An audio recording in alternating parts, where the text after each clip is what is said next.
anak soleh.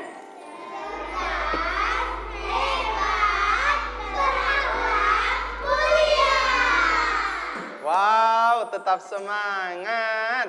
Adik-adik soleh yang ada di rumah, apalagi yang ada di studio, sekarang kita akan mendengarkan ceramah singkat. Wow, siapa yang jadi calon ustadz, calon ustadzah, insya Allah, amin. Amin. Amin. Kalau Kak Habib ini melebihi ustadz, namanya Habib. Cuma nama. Lebih tinggi daripada ustadz. Jadi ini Habib, masya Allah, luar biasa. Dan kita belajar bagaimana cara berceramah, kemudian menyampaikan pesan-pesan keagamaan di tempat ini, dan kita akan melihat siapa yang akan tampil untuk bisa ceramah, dan ceramahnya unik, sehingga itu teman-teman yang ada di rumah tolong diperhatikan, apalagi yang ada di studio. Kita panggil teman kita yang namanya Az-Zahra Mentari. Ayo sini, insya Allah orangnya cantik. Sapa dulu teman-teman yang ada di rumah, kemudian yang ada di studio semuanya, kemudian dimulai ceramahnya. Assalamualaikum teman-teman, apa kabar? Waalaikumsalam warahmatullahi wabarakatuh. Assalamualaikum warahmatullahi wabarakatuh. Pertama-tama, marilah kita panjatkan puji serta syukur kepada Allah Subhanahu wa Ta'ala. Sholawat serta salam syukur tak lupa kita curahkan kepada Nabi Muhammad SAW. Pada kesempatan hari ini saya akan menyampaikan ceramah singkat tentang keistimewaan sifat jujur. Hadirin yang dirahmati Allah Subhanahu wa Ta'ala, sikap jujur adalah sikap yang harus dimiliki semua orang. Berperilaku jujur memiliki manfaat untuk kita dan orang lain. Antara lain, kita mudah dipercaya orang lain, mudah mendapatkan banyak teman, lebih percaya diri, dan lebih bahagia. Berperilaku jujur harus dibiasakan sejak usia dini. Selain itu juga kita harus memiliki kesadaran bahwa Allah Subhanahu wa Ta'ala itu selalu mengawasi kita sehari-hari. Sekian ceramah singkat dari saya. Mohon maaf apabila ada kesalahan dan kekurangan. Wassalamualaikum warahmatullahi wabarakatuh. Waalaikumsalam warahmatullahi wabarakatuh.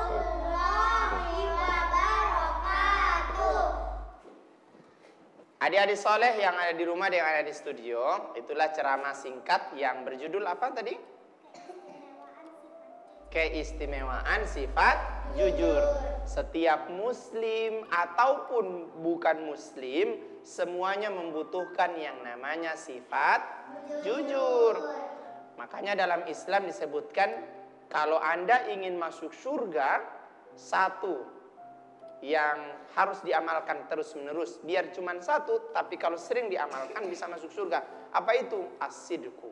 Sidqu itu apa? Jujur. Alaikum bis-sidqi. Kamu semua harus memiliki sikap jujur. Fa inna sidqa yahdi ilal birri. Karena memang jujur itu akan mengantarkan orang kepada kebaikan.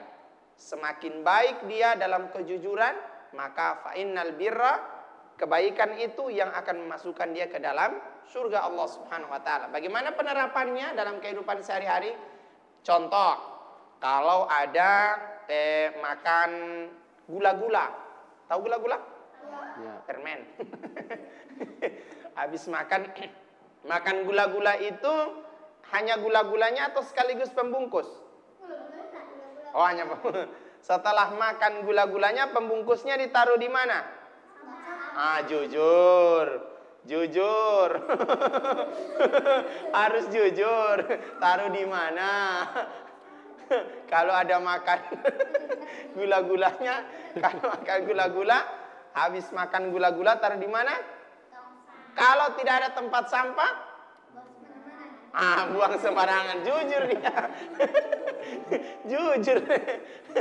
Nah, harus jujur ketika ustadz dan ustadzah atau di sekolah misalnya, di depan kelas para guru keluar, ini sampah siapa ya? Siapa yang buang pembungkus gula-gula? Bukan saya ustadz, bukan saya. Padahal dia harus berani jujur. Oh, ustadz atau pak guru atau ibu guru, mohon maaf ya, yang buang sembarangan itu saya. Maka harus diambil, itulah jujur. Oke? Harus jujur. Yang berikutnya bisa penerapannya ketika berkata harus tidak boleh antara perkataan dengan perbuatan. Karena orang yang tidak sama perbuatan dan perkataan, itu Nabi sampaikan yang memiliki sikap apa? Sikap munafik, Masya Allah. Sikap orang, tanda-tanda orang munafik, karena memang Kak Habib itu lebih tinggi dari Ustaz. Makanya cepat langsung tahu. Habib. Tanda-tanda orang munafik itu adalah ketika dia bicara, idza haddatsa kadzaba. Yang dia bilang tidak sama dengan yang dia ada dia bekeng. Kamu harus sholat ya. Ternyata dia tidak sholat. Jangan buang sampah sembarangan ya. Ternyata dia buang sampah sembarangan. Orang ini tidak jujur. Dalam apapun itu harus jujur. Kalau yang bukan barang sendiri, jangan bilang barang sendiri.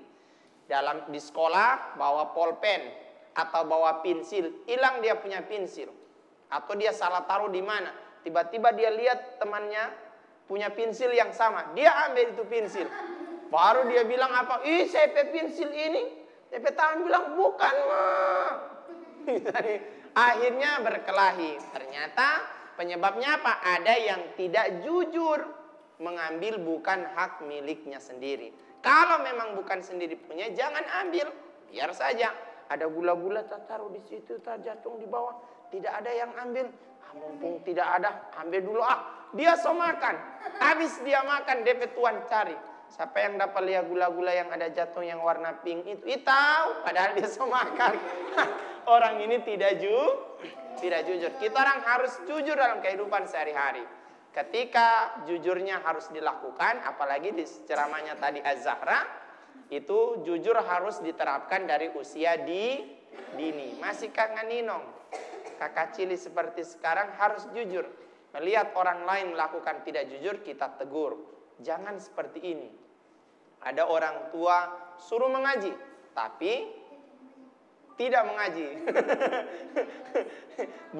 Tidak mau? Siapa yang tidak mau? Tidak apa diingatkan, Pak. Tinunus sekarang sudah mengaji. Alhamdulillah Tinunus sekarang sudah hafal 1 juz. Di Papa hafal berapa juz? Juz ama. Itu kan tidak apa-apa. Tapi kalau Papa bilang, Papa belum bisa hafal, makanya doakan saja yang terbaik. Tapi harus mengaji ya, jangan lupa dan seterusnya. Nah, sifat kejujuran itu perlu sekali. Dalam hal-hal yang terkecil sekalipun harus diterapkan. Tidak bisa anggap remeh. Kalau kita terbiasa dari hal yang kecil tidak jujur, maka hal yang besar juga akan tidak jujur. Hal yang kecil itu misalnya kita ambil hak yang orang lain. Milik gula-gula tadi kalau saya contohkan kan, ambil gula-gula milik orang lain yang bukan kita punya. Kita terbiasa dari gula-gula, lama-lama jadi yang lain. Lama-lama ambil yang besar, akhirnya muncul orang yang korupsi sekarang banyak begitu. Kan kita tidak menginginkan suatu saat kalian jadi besar-besar nanti jadi orang yang mengambil hak orang lain yang bukan hak sendiri. Atau kenal bahasa sekarang apa dulu Kak Habib? Korupsi. Apa curi? Korupsi itu ya, bahasa sekarangnya korupsi. Mudah-mudahan kita berdoa pada Allah, mudah-mudahan kalian semuanya, baik yang ada di studio ini ataupun yang ada di rumah, menjadi generasi-generasi yang saleh, amin. Amin. Menjadi generasi yang jujur, amin. Generasi penghafal Quran, amin. Generasi yang taat sama Allah, amin. Generasi yang senantiasa membanggakan kedua orang tua, amin. Makanya orang tua juga yang ada di rumah jangan lupa doakanlah anak-anak kita menjadi anak yang terbaik sebagaimana disebutkan oleh Allah Subhanahu wa taala, Rabbana hablana min azwajina wa dzurriyyatina qurrata a'yun waj'alna lil muttaqina imama. Atau yang kedua, Rabbi ij'alni muqimas salati wa min dzurriyyati Rabbana wa taqabbal du'a. Ini doa yang wajib dipanjatkan oleh orang tua terhadap anak-anaknya. Ketika ini sudah selesai, maka anak-anaknya juga akan baca doa. Hafal doa kedua orang tua bagaimana? Allahumma gfirli warham.